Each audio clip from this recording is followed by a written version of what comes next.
नमस्कार दोस्तों, मैं राजेश अग्रवाल पन्ना कंपटीशन क्लासेस में आपका जोरदार स्वागत करता हूं। आज एक सल्तनत काल में नए वंश के साथ सैयद वंश के साथ कल अपन ने बात करी थी फिरोज शाह तुगलक और अन्य तुगलक वंश समाप्त किया था। आज लेक्चर नंबर 16 पे ये बात करनी है। सैयद वंश छोटा सा वंश है, एक 10 मिनट का लेक्चर रहेगा दोस्तों, देख लीजिए। सैयद वंश जो है वो 1414 से लेकर 1451 तक रहा है। मैंने आपको कोडिंग पहले बता दी है, 90 20 14 51 26 है ना। तो 1414 से लेकर 1451 तक कौन सा वंश रहा है? सैयद वंश। ठीक है दोस्तों, सैयद वंश बेसिकली जो है वो मंगोल वंश है। मंगोल वंश है क्यों? क्योंकि मंगोल जो था तैमूर लंग 1398 में तैमूर लंग ने आक्रमण करके तुगलकों को हरा दिया था और सैयद वंश की स्थापना की थी। ठीक है, तो तैमूर लंग और तैमूर लंग का जो सिपह सालार था, तैमूर लंग का सिपह सालार खिज्र खां था। तैमूर लंग जो मंगोल से आया था 1398 में, इसने आक्रमण किया था तुगलक वंश पे और फिर तैमूर लंग धीरे धीरे करके 1414 पे आके तैमूर लंग का जो उत्तराधिकारी हुआ या तैमूर लंग का जो सिपह सालार हुआ जिसका नाम था खिज्र खां, ये खिज्र खां जो है इस वंश का संस्थापक है। तो आपसे पूछे कि सैयद वंश का संस्थापक कौन है, तो खिज्र खां। ठीक है, खिज्र खां संस्थापक है और सल्तनत काल में शासन करने वाला ये एकमात्र शिया मुस्लिम वंश है। ये ध्यान में रखेंगे, शिया वंश के शासक हैं जो खिज्र खां है या जो सैयद वंश के शासक हैं। ये सल्तनत काल में शासन करने वाले जो सारे मुस्लिम शासक हैं, मुस्लिम शासकों में सुन्नी ना होके कौन सा वंश है? एकमात्र शिया वंश है सैयद वंश का खिज्र खां। ध्यान रहेगा, सल्तनत काल में एकमात्र जो शिया वंश के शासक हैं वो कौन है? सैयद वंश वाले। ठीक है, अब खिज्र खां ने अपने आप को, ये जो संस्थापक है खिज्र खां, सैयद वंश का संस्थापक कौन है? खिज्र खां। खिज्र खां ने अपने आप को सुल्तान ना कहकर रैयत ए आला बोला। रैयत ए आला। रैयत का मतलब है किसान, वैसे रैयत का मतलब होता है किसान, तो किसानों में सर्वश्रेष्ठ। आला मतलब नंबर 1, तो किसानों में सर्वश्रेष्ठ मतलब किसानों के बीच में सर्वश्रेष्ठ हूं मैं, लेकिन सुल्तान नहीं हूं। रैयत का मतलब होता है किसान। साउथ की तरफ रायथू, कुछ आंध्र प्रदेश की तरफ स्कीम आई है रायथू बंधु, तेलंगाना की तरफ रायथू, तो रायथू शब्द जो बना है वो रैयत, रैयत है ना। साउथ की स्पेलिंग में टीएच आता है हमेशा, संगीता नहीं बोलते वो, संगीता।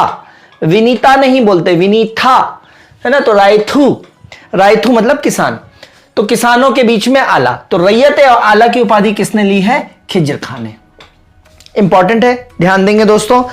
दूसरी बात यह है कि यह अपने आप को, जो तैमूर लंग का लड़का था शाहरुख, तैमूर लंग का लड़का था शाहरुख, उसका अपने आप को प्रतिनिधि कहता था।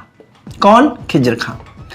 खिज्र खां जो है वो तैमूर लंग के लड़के शाहरुख का प्रतिनिधि बताता था अपने आप को, ये खिज्र खां, और उसी के बिहाफ पे बोलता था कि मैं उसी के बिहाफ पे भारत में शासन या दिल्ली पे शासन कर रहा हूं, और सालाना पैसे भी भेजता था इसको। ठेकेदारी, जैसे इसने बोल दिया कि हमारी तरफ से तुम शासन करो दिल्ली में, तो खिज्र खां शासन कर रहा है, सारे खर्चे वर्चे काटने के बाद बाकी की मनी कहां पहुंचाता था? लड़के, तैमूर लंग के लड़के शाहरुख के पास पहुंचाता था। तो इस तरीके से यह सिस्टम बना रखा था। ठीक है, इतिहासकार फरिश्ता के अनुसार, इतिहासकार फरिश्ता के अनुसार जो खिज्र खां था ये उदार और न्यायप्रिय शासक था। उदार और न्यायप्रिय शासक था, है ना। फरिश्ता के अनुसार खिज्र खां कैसा था? उदार एवं न्यायप्रिय शासक। ठीक है, अब खिज्र खां के बाद, इस खिज्र खां की मृत्यु होती है, तो खिज्र खां के बाद जो शासक आता है वो खिज्र खां का पुत्र होता है। खिज्र खां का पुत्र होता है मुबारक शाह। मुबारक खां या मुबारक शाह, खिज्र खां का पुत्र। ठीक है, मुबारक खां। मुबारक खां ने मोहम्मदाबाद और मुबारकाबाद नामक नगर बसाए। मुबारक खां ने मोहम्मदाबाद और मुबारकाबाद, मुबारकाबाद नामक शहर बसाए, है ना। खिज्र खां के पुत्र मुबारक खां ने कौन कौन से शहर बसाए हैं दोस्तों? मुबारकाबाद और मोहम्मदाबाद।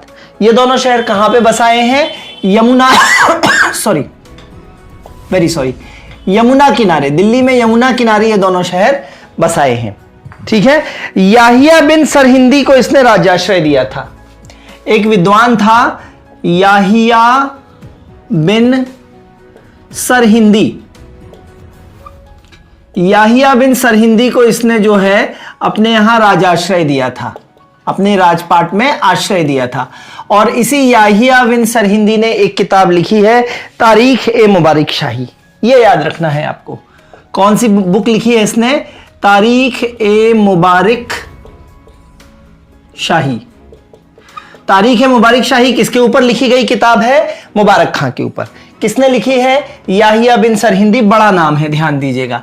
याहिया बिन सरहिंदी को राज्याश्रय किसने दिया था? मुबारक खां ने। कौन कौन से शहर बसाए थे यमुना किनारे? मोहम्मदाबाद और मुबारकाबाद शहर। ठीक है। अब इसका एक वजीर था मुबारक खां का, वजीर था सरवर ए मुल्क। सरवर ए मुल्क। इस वजीर ने षड्यंत्र से, वजीर सरवर ए मुल्क ने षड्यंत्र से इसकी हत्या करा दी।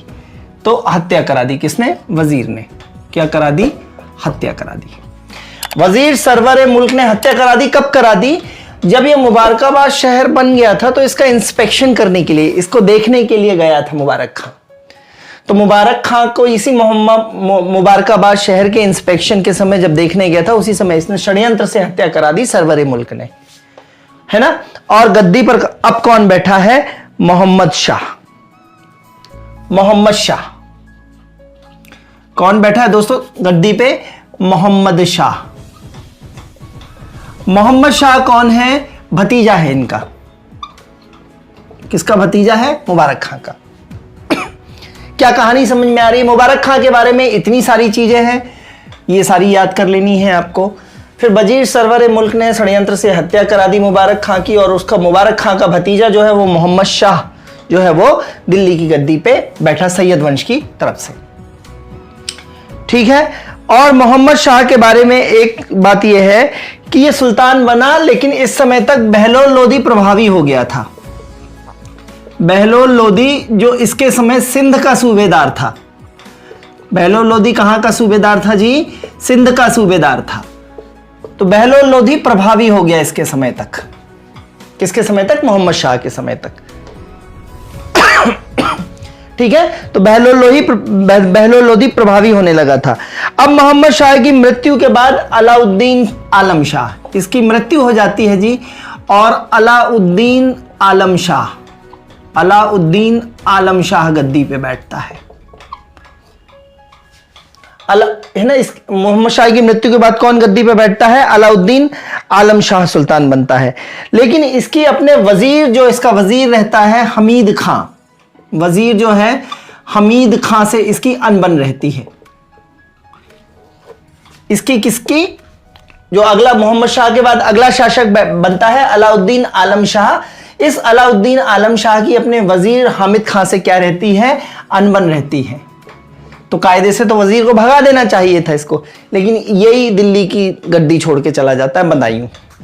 ये दिल्ली की गद्दी छोड़ के कहां चला जाता है? दिल्ली गद्दी छोड़कर बदायूं चला जाता है। दिल्ली की गद्दी छोड़कर अलाउद्दीन कहां चला जाता है? बदायूं। क्यों चला जाता है? क्योंकि इसकी वजीर हमीद खां से अनबन चलती रहती है, कोल्ड वॉर चलता रहता है। ठीक है। अब तो दिल्ली की गद्दी पे ये जो हमीद खां प्रभावी हो गया है, इसको तो भगा दिया है हमीद खां ने अलाउद्दीन आलम शाह को। और हमीद खां अब यहां पे प्रभावी कौन हो रहा था? बहलोल लोदी। तो हमीद खां जो है दिल्ली की गद्दी पे अब किसको बैठा देता है? बहलोल लोदी को। बहलोल लोदी को बैठा देता है। Getting my point? और बहलोल लोदी को जैसे ही दिल्ली का सुल्तान बनाया तो बहलोल लोदी ने हमीद खां की ही हत्या कर दी। यह बड़ी बेहतरीन बात थी। जो आपको ऊपर ले जाए उसी के हाथ पैर तोड़ दो। तो हमीद खां ने इसको भगा दिया अलाउद्दीन आलम शाह को, और बहलोल लोदी को दिल्ली का शासक बना दिया, सुल्तान बना दिया। और बहलोल लोदी ने सुल्तान बनते ही किसकी हत्या कर दी? हमीद खां की ही हत्या कर दी। ठीक है।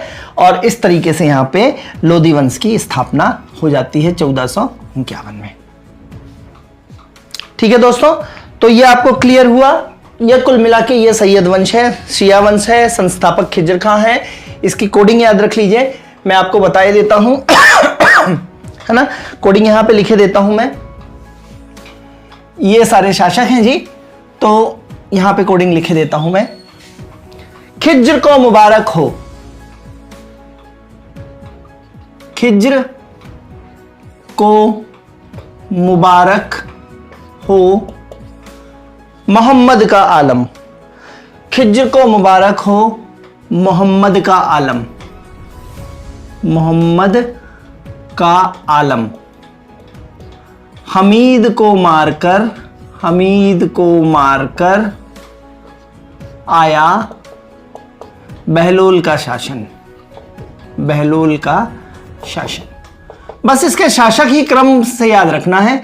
तो खिज्र को मुबारक हो मोहम्मद का आलम, हमीद को मारकर आया बहलोल का शासन। खिज्र को मुबारक हो मोहम्मद का आलम, हमीद को मारकर आया बहलोल का शासन। देखिएगा दोस्तों, खिज्र खां संस्थापक है सैयद वंश का। फिर खिज्र खां के बाद कौन है पुत्र? मुबारक खां गद्दी पे बैठता है। फिर मुबारक खां की हत्या करवा दी जाती है, ठीक है, उसके वजीर द्वारा, सरवरुल के साथ द्वारा। तो मुबारक खां की हत्या के बाद फिर कौन बैठता है गद्दी पे? मोहम्मद शाह। मोहम्मद शाह के बाद आलम शाह, अलाउद्दीन आलम शाह बैठता है। और अलाउद्दीन आलम शाह को कौन भगा देता है? हमीद खां भगा देता है दिल्ली से। और हमीद किसको गद्दी पे बैठा देता है? बहलोल लोदी को। तो बहलोल हमीद को मार के और दिल्ली का सुल्तान बन जाता है। तो खिज्र को मुबारक हो मोहम्मद का आलम, खिज्र को मुबारक हो मोहम्मद का आलम, ठीक है।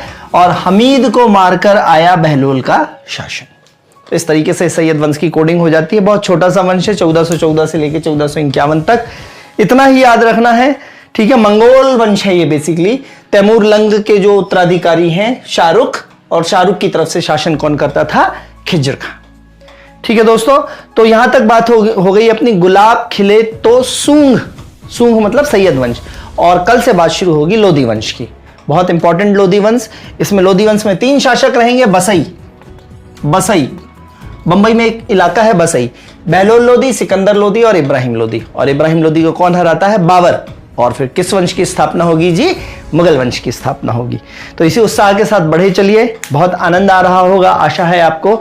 और रेगुलरिटी बनाए रखें और अपने दोस्तों को भी बताएं अगर आपको अच्छा लगता है, ठीक है।